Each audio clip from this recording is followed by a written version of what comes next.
So guys, for the first step, you're going to head over to search and type in device manager. Click on it. And then once you're on this, you're going to expand network adapters. And now you're going to find the manufacturer of your adapter. So mine one's Intel. Another common one is also Realtek. You may have Realtek, you may have Intel, you may have something else. You just want to find out the name of the manufacturer. So mine was Intel. And then once you find out the name, for the second step, we're just going to right click and then click on update driver and then click on search automatically for drivers. Make sure you have the best drivers for the device installed. And now for the third step, again, you want to take note of the manufacturer name and then you want to head over to any web browser and then you want to type in, so in my case, I typed in Intel Ethernet drivers.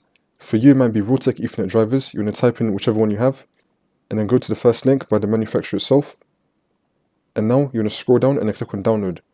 You want to download the drivers from the manufacturer's website. Click on I accept or whatever comes up for you. It's going to be different on every website, but it'll still be pretty similar. And now you just want to go through with the download. Click on this. You want to access the exe file. So under type, it should be saying application. You want to double click on that. And then click on run. And then click on yes. By the way, if this is not run for you, then you want to click on downloads. And now you want to find your zip file that you just downloaded. You want to right click on it. And then click on extract all. You want to untick this. And then click on extract. And now you want to double click on the folder.